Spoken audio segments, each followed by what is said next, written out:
উঠলো পাই তো কটক যাই। না, না কটক আর যাইনি। অ্যাকচুয়ালি কটকটা কোথায় সেটা আমার ঠিক জানা নেই।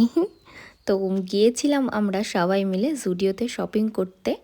আসলে কয়েকদিন বাদে একটু ঘুরতে যাওয়ার প্ল্যান আছে। অ্যাকচুয়ালি ঘুরতে যাওয়ার কথা শুনলেই তো আমার প্লাস আমার পার্টনারও মনটা পুরো ফুরফুরে হয়ে যায় যে ঘুরতে যাব, একটা মানে আলাদাই ইমেজ থাকে। যদিও এটা শুধু আমার একার না, প্রত্যেকটা মেয়েরই হয়তো ঘুরতে প্লাস শপিং করতে ভীষণই পছন্দ করে। আমাদের এখানে তো কৃষ্ণনগরে নতুন জুডিও ওপেন হয়েছে, প্রায় অনেক দিনই হয়েছে, বাট আমার কখনোই সুযোগ হয়নি আসার। আমার যেসব ফ্রেন্ড সার্কেল আছে তো সবার মুখে শুনেছি জুডিওতে নাকি বেশ ভালো ভালো কালেকশন আছে আর রিজনেবল প্রাইস। তাই আমিও ভেবে রেখেছিলাম যদি শপিং করি তো জুডিওতে গিয়ে কালেকশনগুলো দেখবো আর পছন্দ হলে কিছু না কিছু কিনবো। তাই আর কি, যেমন ভাবা তেমন কাজ, চলে এসেছি আজকে সবাইকে সাথে করে নিয়ে জুডিওতে। আর আসা মাত্রই কিন্তু আমার বর ফার্স্টেই গেল ওর নিজের জন্য কিছু কেনার জন্য। অ্যাকচুয়ালি আমি ভাবলাম আমার জন্য কিনতে তো অনেকটাই টাইম লাগবে, বাট ওর তো কিনতে এত টাইম লাগবে না আর ঝটপটও পছন্দও করতে পারবে। আসলে ম্যান কালেকশনগুলো বেশ ভালো ছিল। তারপরও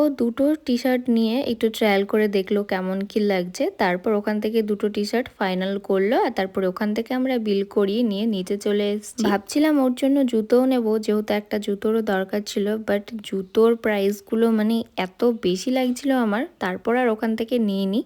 আর সত্যি বলতে প্রাইসের থেকেও বড় কথা ওর আবার ওখান থেকে পছন্দও হয়নি, তার জন্য আরো বেশি নেওয়া হলো না। এছাড়াও জানো তো এখানে বাচ্চাদের কালেকশনগুলো বেশ ভালো ছিল, মানে আমার তো বাচ্চাদের কালেকশনগুলো বেশি ভালো লাগছিল। তারপর এবার চলে এসেছি আমার জন্য জুতো দেখতে, আর এখানে জুতো দেখতে দেখতে তো আমার মাথা খারাপই হয়ে গেছে, মানে এত অপশন ছিল আর দামগুলোও সেরকমই ছিল, এমনি সুন্দর ছিল। তারপর আমি আমার জন্য কয়েকটা ড্রেস পছন্দ করি, তারপর সেগুলোকে নিয়ে আমি ট্রায়াল রুমে চলে আসি আর ট্রায়াল দিয়ে দেখছিলাম কেমন লাগছিল। এখানে কয়েকটা ড্রেস আমার ফিটিংসে আসছিল না, আর ফিটিংসে না আসার জন্য আমার পছন্দও হচ্ছিল না। তারপর ওখান থেকে মানে আমি দুটো ড্রেস সিলেক্ট করি। তারপর ওখান থেকে শপিং করার পর আমরা বাইরে যে দোকানগুলো ছিল ওখানে চলে আসি একটু কিছু খাওয়া দাওয়া করার জন্য। আসলে অনেকটাই খিদে পেয়ে গেছিল। আমরা কিন্তু অনেকটা সন্ধ্যাবেলাতেই এসেছিলাম, বাট কেনাকাটা করতে করতে আমাদের প্রায় রাত 9টা বেজে গেছে। আর দেখো এখন আমরা এখানে এসেছি খেতে। আসলে মলের সামনেই কিন্তু এই দোকানগুলো ছিল, তোমরা যারা এসছো তারা হয়তো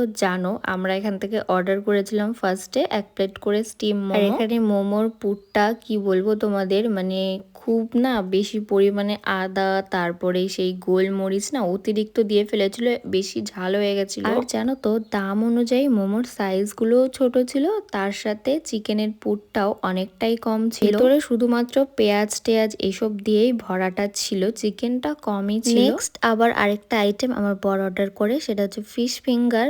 আর এই ফিশ ফিঙ্গার আমার খুব একটা পছন্দের না, বাট ওর জন্য নিয়েছিল। আবার 1 প্লেট করে দই ফুচকা সবার জন্য অর্ডার করা হয়। চলো তাহলে দেখা হবে নেক্সট ব্লগে, বাই।